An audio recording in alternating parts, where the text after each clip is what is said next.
Weekend for it to kind of sink in a little bit, something a little bit different, a little geometric proof we're going to do today. But we can take a bit of time for problems at the end of 1.3 before we do our continuation of study of 1.4, calculating limits. So does anyone have a problem at the end of 1.3 that they're wrestling with that you'd like some help with? Yes. Can you go over 29? 20.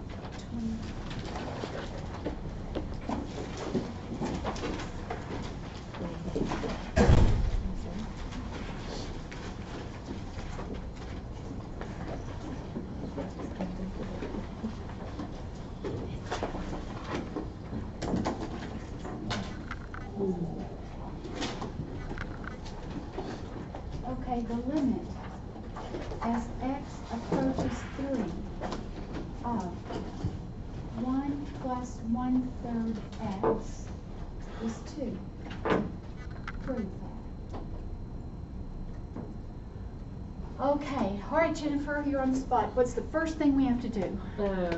We have to write, we need to show that Well, given. Right, what we need to show. So Yeah. here goes. And once you get this set up, yeah, Is it okay if you just say given? You know, Yeah. we need to show. Just say given epsilon. I don't like writing, so. Well, honestly, I mean, you're getting a break because you're in this class. I mean, we do have lots of shortcuts and abbreviations and things. Now, okay, but, and I've tried not to be super picky. However, in this first statement, I mean, you're building this mathematical argument, okay? So you want it to be whole and entire of itself. So in that first line, if you just say, given epsilon greater than 0, this is true. It's like saying we already have the result, you see? So I would say I would like you to say we need to show just because you haven't shown it yet, and you know if you get there, if you prove that stuff, then you're done. Sort of sounds like I'm saying, I'm done. So I want you to. Now, honestly, it could be that there are other calculus teachers here that wouldn't be this way, but you know, some things you just have to do according to what seems like it's the right thing. And this seems like it's the right thing. This is what I see in we need to show.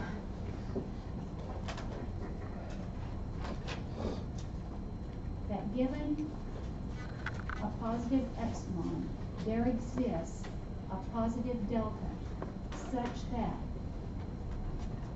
if 0 is less than absolute value x minus, all right, what is x getting close to here? 3. 3 it is. Less than, what's the x increment? Delta. Delta. That implies that absolute value, you know, when I'm putting these absolute value signs, in your mind you should think distance. The distance from something to something. That's when you subtract, you know, you're finding the distance, right? All right, what's f of x? Well, it's this stuff in parentheses here. 1 plus 1/3 x. And what is f of x going close to? 2. Minus 2 is less than epsilon. Okay, there's our need to show statement. Now, the next step is scratch work, isn't it? Mm-hmm. So what we're going to do is we're going to go the direction we're not supposed to. We're going to start with this, and we're going to work backwards to see if we can choose our delta well. And then we'll work it forward. So here's scratch work. Let's consider. Now, you don't have to write consider, AT. Absolute value of 1 plus 1/3 x minus 2 less than epsilon. All right, so what we're going to do, we're starting with the end. Now we're going to start to simplify a bit. That's the absolute value of, well, 1 minus 2 is -1. So what we have is 1/3 x minus 1 less than epsilon. Okay, now, you know how there are when you have an expression, there are lots of things you can do with it. But what is materially helpful? You need to go in the direction of the thing you're seeking, right? What am I seeking at this point? I'm trying to get back to, I'm going backwards here. I'm trying to get back to something about x minus 3. That's what I want. But, oh, I've got this 1/3 x thing. Well, I want it to be just 1x. So I would have to multiply it by 3, wouldn't I? Okay, so that's the thing. If I took that and I multiplied it by 3, let's see. There's a couple ways of doing this. I want to go back to the way I did it when I wrote my notes. What number is that? 29.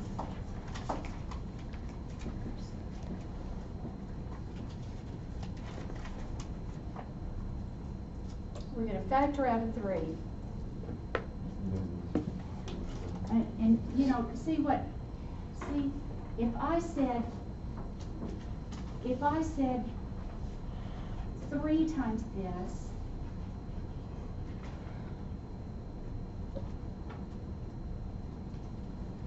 then I'd multiply this right side by 3 also, wouldn't I?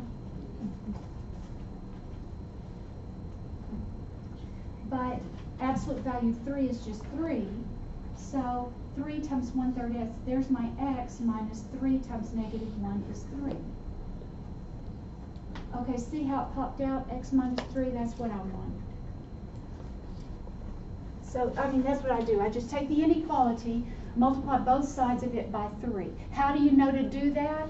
Because you're looking at an expression that says 1/3 x, and you know you need to get to 1x. So the only way to do that is multiplying by 3. So I would just do that. This is probably the most direct way. Okay, so there's our choice of delta, right? So choose delta equal to 3 epsilon. Okay, there was our scratch work. Now let's actually construct the proof. So that means we're going back to the given statement. Now this time we start with just given epsilon. Okay, so given epsilon greater than 0. Now we haven't named the delta yet except in our scratch work. So here's the other part of what we're given. 0 less than absolute value x minus 3 less than delta. So given those things, we're choosing delta equal to 3 epsilon. So now this statement here becomes absolute value x minus 3 is 3 epsilon. Okay, now we're here, I'm not equals. Why am I writing equals? It's definitely less than, I'm sorry. Less than all the time. Now, I'm here, now I'm working my scratch work backwards. That implies absolute value of 3 times absolute value of 1/3 x minus 1 is less than epsilon. Okay? No, I'm sorry. This is 1/3 out here. From this step right here, I went to here. Now I'm dividing by 3 on both sides. So 1/3 is there. And this is x minus 3. I'm sorry, I've kind of got my mind elsewhere this morning. X minus 3. All right, so from here to here, I divided by 3. There it is. X minus 3 It's- over X minus 1. yes. Yeah. Sorry, I'm sorry. Okay, we're here, we divided by 3. There it is. Okay, so. That doesn't match No. the one at the bottom. No, That's, I should have found my paper, I shouldn't. Okay, so from here, I'm just dividing by 3. So there it is. It still says x minus 3 in those parentheses, right? Now let's multiply 3 by that. Absolute value of x over 3 minus 1 less than epsilon. Okay, now we're at this. Now we go to our first statement and we're done. Absolute value of f of x is 1 plus 1/3 x minus 2 less than epsilon, so let's just check. 1 minus 2 is the negative 1 we had here. We still have 1/3 x, so that should do it. So therefore, the limit as x approaches 3 of 1 plus 1/3 x must in fact be 2. Yeah, I'm sorry, I fumbled my way through that. I have a question. Are you starting to see the pattern though, of it being kind of the same? Yeah, Amanda. After given, on the second line there, yes, go over Up to the there? right where you have the absolute value of 1/3 times the absolute value of x minus 3. Are you way up there? No, right by your pen, right up Okay. one, right there, Okay. up one. Oh, no, I'm sorry, down. Middle. No, in the middle, in the middle, in the middle. Between those two. In the middle of The those two. second. Here. Yes. Yeah, right. Yes, that one. Okay, if you look up above, you have the 3 in the absolute value slot, the first absolute value where you have 1/3. Uh-huh. Up above, you have 3 there, and Uh-huh. instead of x, you have 1/3 x. Did I Okay, mix something okay, up? let's look at this. All right, this was from what we have that's given in our choice of, that is an equal sign. That's because that's where we're choosing Yeah. our delta. Oh, gosh, if I could foul this up, how many ways can I foul this up? Okay, I think, okay, let me talk my way through it a minute, see if I can clean up my act here. Okay, so, okay, here I'm choosing delta is 3 epsilon. Now from this step to this step, here's the 3 epsilon I bring down, and I just copied the x minus 3. Now from this step to this step that you're looking at, all I'm doing is I left the x minus 3 alone, notice, and I divided both sides by 3, or I multiplied by 1/3 on both sides. Okay. So from it's- here to it's- here, that's all I've done is get this 3 over to the left. So it's okay that right there you have the absolute value of 1/3, whereas up above in the scratch work, they're kind of, I mean, I know it multiplies Oh. the same, do you see what I'm saying? Yes, you have 3, the absolute value of 3 times the absolute value of 1/3 x minus 1. Okay, okay, So is that okay? yeah, either way is fine. Okay. You know, the safe way is just to do your scratch work and write it backwards, okay? And I just wasn't thinking that way when I didn't. Okay. I thought, oh, I'll just multiply by 1/3 on both sides, sorry. Yeah, they both do the same thing. Jose, any way you can erase this tape for the last few minutes? That's the only thing about being taped. You're gonna have days when you mess up and then there it is forever. Okay. All right, any more questions about this one? All right, let me finish up section 1.4. Okay, we may continue, we may even do another proof on Tuesday morning if you like, but I want you to get some practice on these and certainly look at the examples in the book and stuff like that. Okay? Tenon, did you have another question? No, I was You see just- it? My Yeah. brain's working a little slow now for Yeah, some reason. mine too.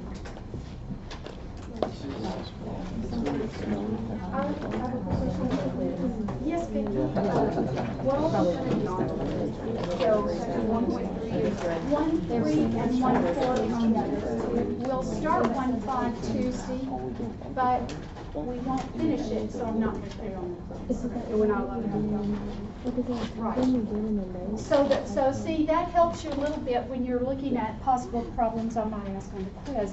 I can't ask you something that would require a calculator.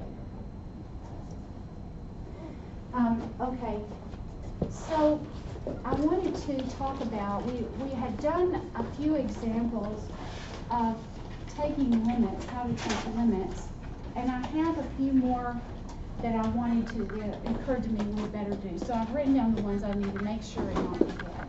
This is one of them. And it's nice because it's an easy one. I usually put this kind of thing on a quiz and on the first test and on the final exam there'll be something like this. Because sometimes it's easier than you think. We're used to looking at taking limits at exactly the places where, you know, the equation fails, where the denominator would be 0 or something like that. But this is not the case in this first problem, because I can put 3 in that denominator and I get 6 minus 1 or 5. That's a perfectly good number, isn't it? You might look at the numerator and think, ooh, I better factor that thing or something, but really you don't need to. Since there's no problem in the denominator with the substitution of x equals 3, it's a rational function. Direct substitution property yesterday told us that we can just plug the number in if it's a rational function, as long as it's defined there. Where would it not be defined? Denominator 0. That's not a problem, is it, in this one? So plug it in.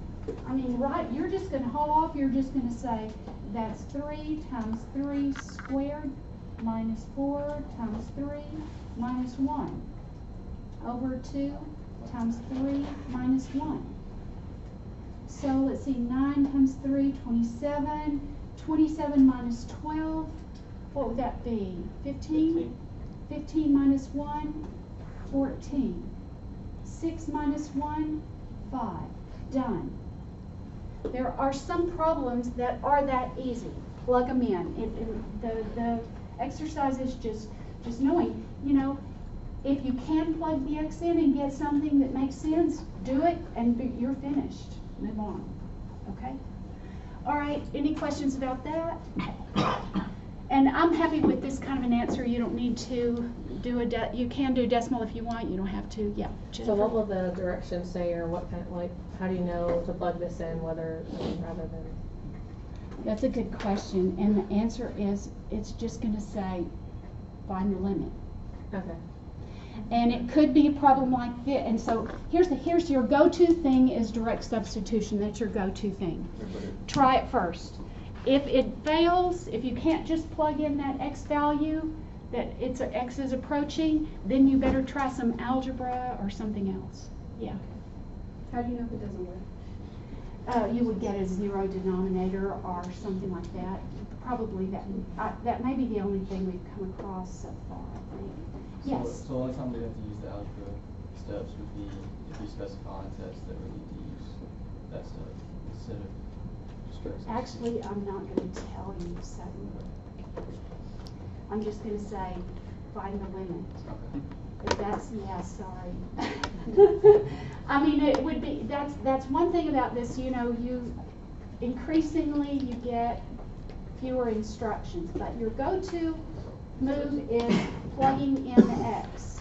If it's a rational function, a polynomial, a root function, a trig function, all those things that were listed in direct substitution property yesterday. Now, if it's a kind of function with like a cut or jump right there, that's different, but that's not a jump kind of thing. That's not going to be a polynomial or a root function or any of those I listed, is it? Okay, now, here's another strange, this is kind of a strange one though. The first one wasn't, but this one kind of is. Okay, you've been trained in, when you're dealing with rational functions, that you are not to leave a root in a denominator. And we don't have one here, we've got it in the numerator. So if you didn't have a limit out in front of this, you would think, well, that's in lowest form, and you'd leave it alone. However, it doesn't say just that rational function, it says find this limit. And in fact, it's where there's a problem, because I can't put a 0 in this denominator for t, can I? Okay, so this falls into the category of this kind of limit is one where you're just going to fool around a little bit with the algebra and see what you can do. And the pattern that usually works is to utilize the difference of perfect squares pattern, you know, as if, you know what you would do, you learned in algebra. If this had been in the denominator, you know how you would change this subtraction to a plus sign and multiply by that over itself to get that radical out of the denominator? Okay, we're going to do that same kind of operation, but by looking at the numerator. Not because there's some rule you can't leave a radical in the numerator, because we're just fooling around because nothing else is working and we can't plug in yet. Okay, look what happens. So if you multiply by the square root of t squared plus 9, leave that part alone, but this in between change to plus. It's like kind of a conjugate thing, you know, as if we had imaginary numbers in it or something, but plus 3. Now, I can only multiply by 1 and not change the expression, so that's what I need to do, is multiply by 1, so it has to be over itself.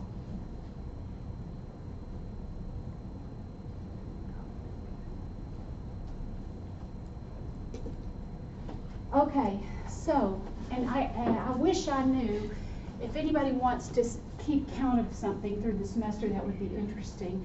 It might be the number of times that we're multiplying by 1 in some form. The well-chosen 1 is what you talk about in mathematics. And I mean, we're going to do it over and over and over and over.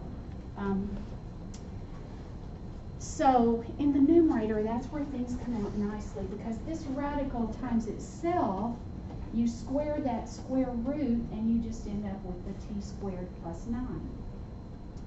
And the inner product is negative 3 times that radical, and the outer product is positive 3 times that radical. So they add to 0. There's the beauty of difference of perfect squares formula. Then negative 3 times positive 3 is negative 9.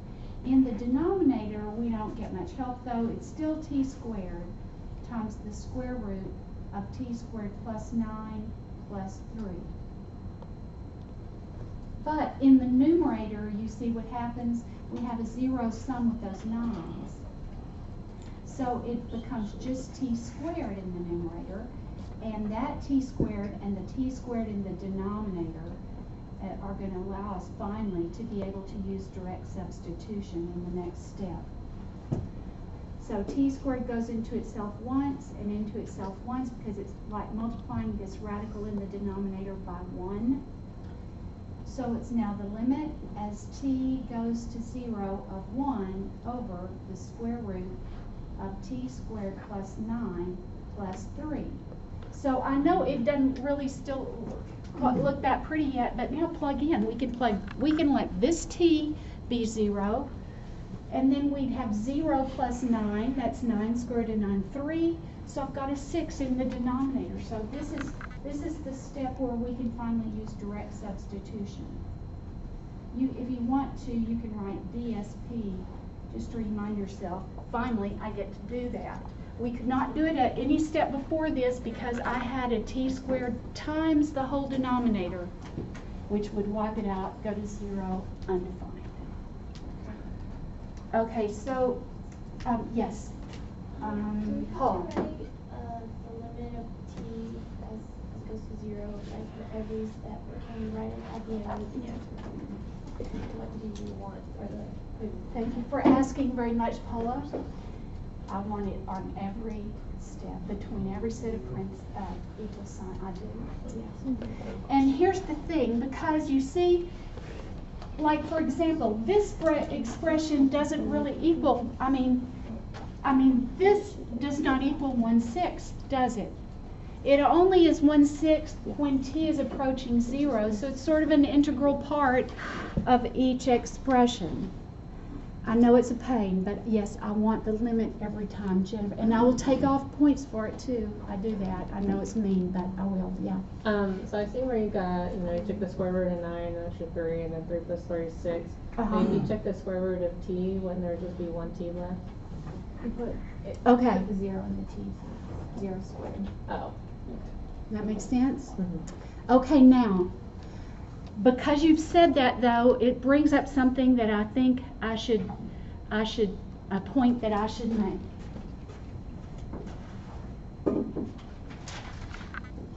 Okay. Stop me when I say something that's not true.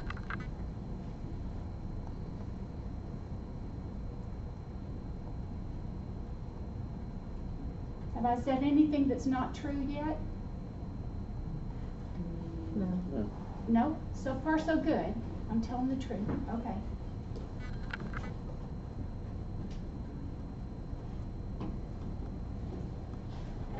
Did I just prove that 3 equals 7? Something's wrong. Something's wrong. What's wrong? Where did I go wrong? 5 is not 18? equal to 7. It's the order of operations. It Yeah, is. if you add them, then. When I did this, this is a big old no-no right here. Big old no-no. And why is that? Because I have a plus sign separating the 9 and the 16. So far so good here, but now if I had something like, all right, 10 is the square root of 100. And that's the square root of 4 times 25, isn't it? Mhm. And that's 2 times 5. That was true because there was a multiplication sign in between those factors underneath that radical. But when they're separated by plus sign under the radical, you cannot individually take the square roots of those different terms under that radical. Now, I know on some level you all know this, but you know, studies of when you study how you learn, one of the things that happens is when you're doing higher order stuff, like we'll be doing in calculus, some of the things that you knew before, you're going to kind of forget a little bit. And so part of my job is to remind you all the time. And this is a big one. I wish I knew how many points people have lost on tests, in test situations in this class because they forgot this. And that when there's X's and Y's and T's and all kinds of more complicated stuff underneath that radical, you're really going to want to take those individual square roots. And it's wrong every time, okay? So sometime, you know, put this in your notes with a big old star here to remind yourself that 5 and 7 are not the same. Okay. I don't want to insult anybody. I've seen people lose points. It just kills me because I know you know not to do this, but I have to remind you as we go. All right. Now, so I've got a couple more things here. This first one's nice and easy. You know what this absolute value of x looks like. It looks like that V. Mhm. That centers at 0, 0, doesn't it? In quadrants 1 and 2. And I know this, but I'm going to write it a little bit differently, and I want you to convince yourself that this is true. This is the limit as, let's look at the limit. Doesn't the limit on both sides have to be the same, or else it doesn't exist, right? So let's look at both sides, because absolute value does different things. If it has negative stuff in there, it changes the sign. If it has positive stuff in there, it does nothing. All right? Absolute value sign? Okay, let's go. So the limit as x approaches 0 from the left of absolute value of x. Or the limit as x approaches 0 from the right of the absolute value of x. But here's the thing. Okay, on the things that are approaching from the left, those are negative numbers. So it's changing the sign in front of it, right? So it would be the limit as x approaches 0 from the left. You could write it as the opposite of x. But it's still 0 that it's approaching on that left hand. It still goes to a height of 0, that absolute value does. And the limit as x approaches 0 on the right of absolute value of x does not change any signs.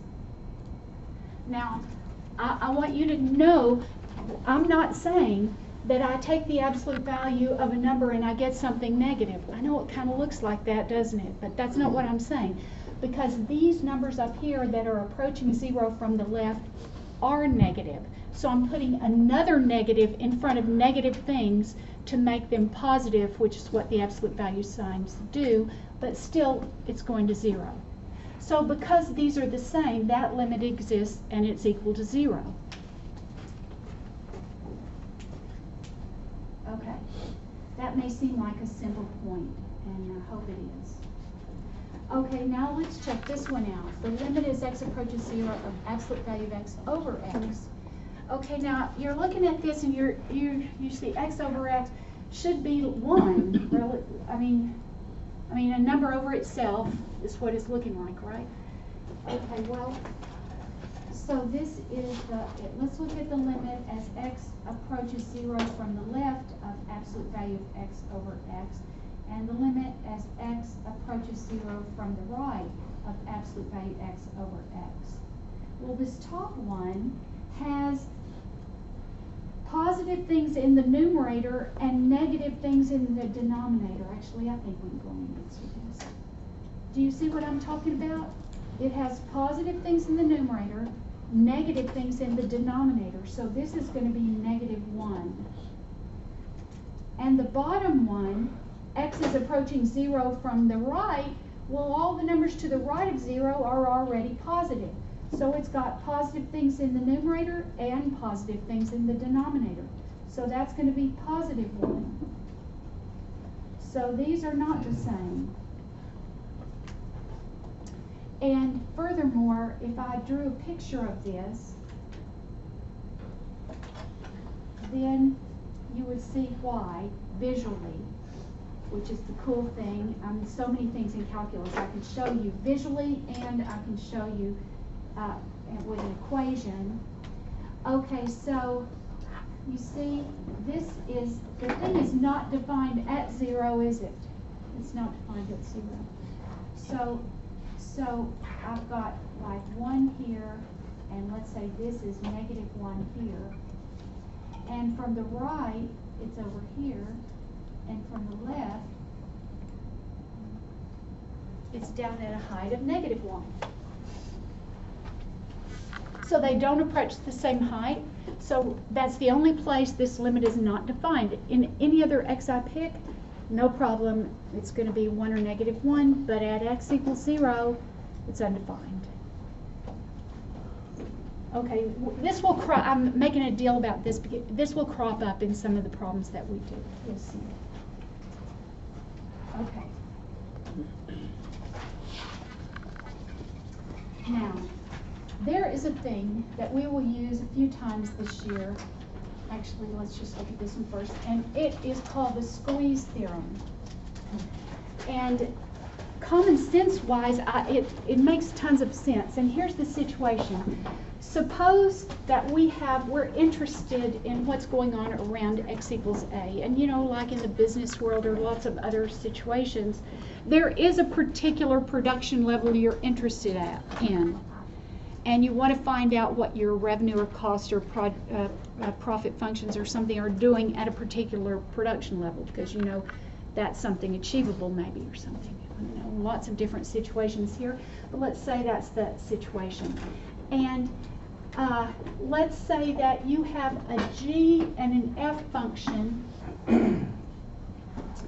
and you know that around a, f of x is always less than or equal to g of x. So see, other things can go on in other places with those two functions, but around a, it's g that's the taller one. Okay? Well, if that's true, then take the limit as x approaches a of f of x, and the limit as x approaches a of g of x, and g will still be the bigger one when you take the limits. So, I mean, sort of a duh theorem. Okay, now we start with that, theorem 3, and that allows us to do the next theorem, which is called the squeeze theorem. And it says this, and this is the kind of thing that does happen in real life. Let's say that the function we're interested in is very difficult to get a grip on, which is often the case. So that's why I've drawn this real squiggly G thing. Say we're having trouble getting our minds around what's happening with function G. And we're interested in at a particular A, x equals A, right here. And sometimes some books call it the sandwich theorem or the pinching theorem also, but I usually call it squeeze. So if g of x is the one in the middle of the other two, if you can sandwich g between two functions, we know one of them is taller than than G, and one of them is lower than G, if it's sandwiched between those two, and those are kind of nice functions that are smoother and we know what happens with them, then we know at least around A, if the limit as x approaches A of f of x, that is the lower one, and the limit as x approaches A of h of x, that is the higher one. If they're both equal to some number L at x equals A, then it must be that the limit as x approaches A of g of x, this is the difficult one, must also be L. If we can sandwich it between two known functions, then we can know what's happening with it, at least at that point. Okay, so we're going to depend on that. Now, I did sign it. So I want to show you something. Do you remember the other day when, oh no, no. Do you remember the other day when we hypothesized that as x approaches 0, sin x over x went to 1? We looked at it on the calculator, and where's my thumb drive? Oh.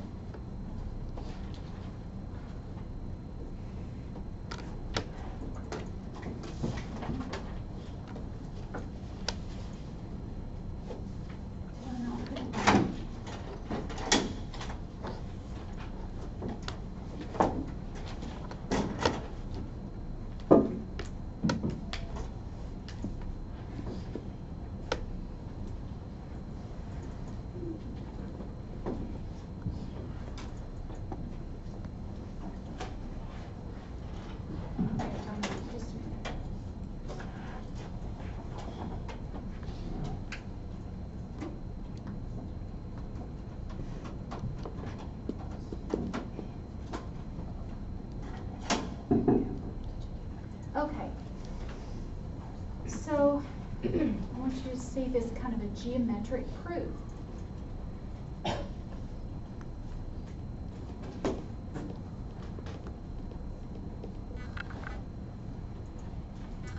And I want to prove to you in a totally different way, not a delta epsilon way, but we're going to go back to basics of geometry, and I'm going to show you a proof of how this is actually true. And there are some widely different results that we will get through the semester that depend on this. So this basic one is going to help a lot. Follow your smiling. Is this your favorite? Oh, that was hard. No? I always Okay. smile. Okay, so here we go. Let's take a unit circle. So y'all know that means it has a radius 1. And we're going to pick an angle here, just any angle, and call it theta. And we're going to add tangents to the places where these radii terminate on the circumference of the circle. Now, do you remember that theorem from geometry that says if you draw a tangent to a circle, then where the radius touches that, it makes right angles? Remember this? Okay, so we have right angles now there and there at A and B. And we're going to extend those tangent lines where they touch each other, and where they do that, we're calling that point E. Now we're going to take this oval stuff and blow it up. So this is what we had up here, and we've blown it up to this down here. Okay, we're almost done with the construction of this thing. Now, you know, we had this part. Now we're going to just take AE and extend it, and also extend this radius OB until the two of them touch. Okay? And where they touch, that's going to be intersection point D. By the way, I can put this on Canvas if you want me to. So, yeah, okay. Okay, so now, from point B here, we're going to drop a perpendicular to this opposite side from any point not on a segment. You can drop a perpendicular. So we've got another right angle right here. Now this 1 is all the way from O to A. Remember, 1 is the radius of that circle. It's not OC, that's 1, it's OA, that's 1. one more segment. From A to B, we're gonna add a segment right there. Okay, now let's observe some things about our construction. This is what we've done so far. Can anybody tell me why this is true, that segment BC is less than segment AB? Because AB is the hypotenuse. That's right, Stephen, because BC is the hypotenuse of this green triangle here. It's got to be the longest segment, okay? And AB, here, the green segment is smaller than this arc. Well, that would be because it is within the arc. You know, AB has to be the shortest distance between points A and B, so anything else drawn from A and B must be longer than that. Now, arc AB is theta, and if you remember from trigonometry, all right, we've got this angle theta. So if theta is drawn in a circle of radius 1, then in radians, and that's the only thing we're going to use is radians in here, not ever degrees. In radians, then the measurement of angle theta is the length of its arc. Well, what that means is, and oh, one other thing. Sine theta, how do you find the sine of an angle? What divided by what? Opposite over hypotenuse, right? Okay, so BC is the side opposite theta, and the hypotenuse is OB. Okay, but what's OB? How long is OB? The radius. It's the radius, which is 1. So the denominator of that is 1. So now we've got sine theta equals BC. Okay, can I get any head nods? Anybody with me? Yeah? All right. So that means now the sine of theta, I need my pointer. The sine of theta, which was here, was equal to BC, and BC is strictly less than theta. So that means the sine of theta is strictly less than theta.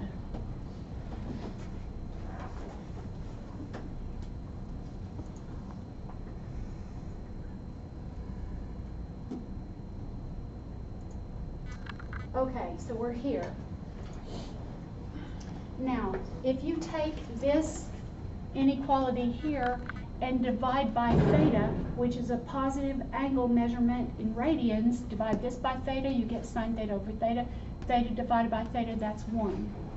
Okay, do you see how this is starting to get a little bit close to what we're interested in? What we want to talk about is the limit as theta goes to 0 of sine theta over theta. We want to show that it's equal to 1, but right now we have that it's less than 1 so far. I mean, we'll be taking a limit later. It's not that this fraction equals 1, but the limit as theta goes to 0 of it is 1. Okay, so now, we're going to, by the way, we're going to come back to this red box. That's like half of what we need to do this little proof thing.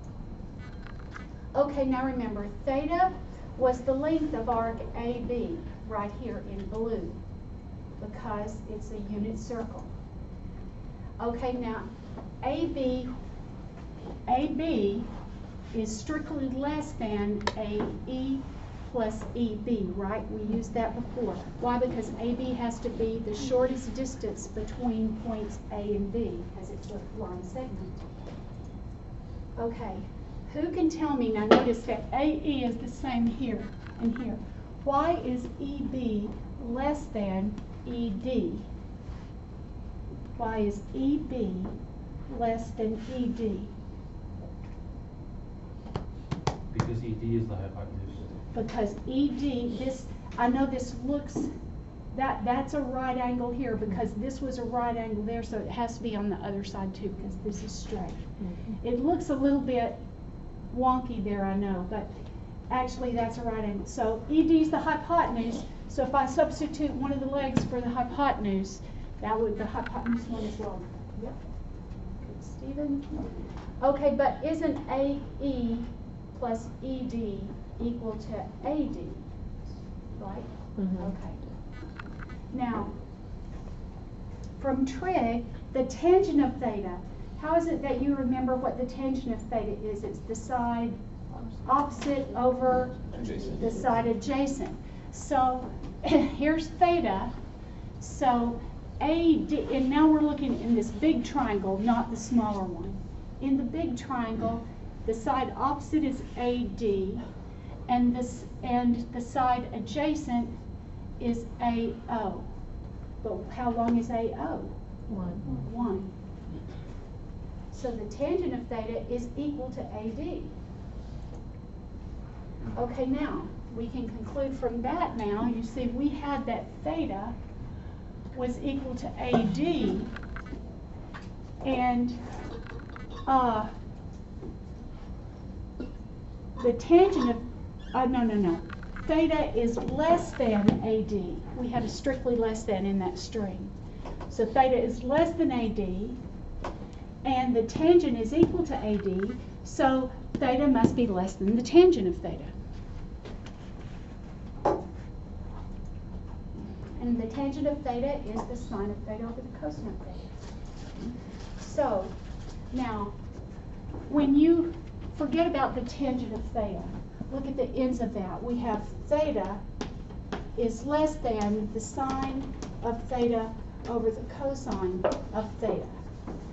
Now, on both sides of this, multiply by cosine theta over theta.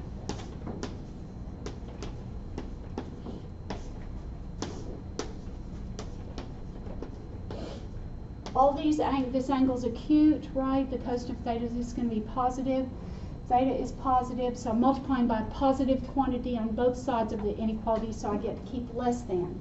But this cancels here because it's like multiplying cosine theta by 1. And on the right-hand side, it's like multiplying sine theta by 1 because the cosine theta. So we get sine theta over theta on the right and cosine theta on the left.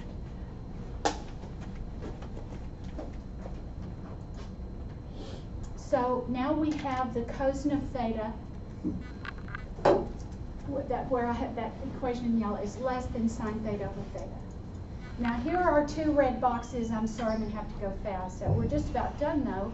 You see, because here's the thing. If you combine these into one statement, you have cosine theta is less than sine theta over theta is less than 1, and apply the squeeze theorem. Because as theta goes to 0, this left side, the cosine of theta at 0 is the cosine 1. And as theta goes to 0, that's just a constant. That's always going to be 1. So this is sandwiched in between 2 functions that go to 1 at theta equals 0.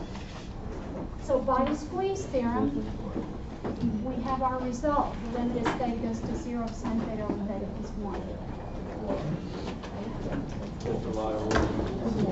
Okay, isn't that cool? All right, so I'm going to post it on the Canvas.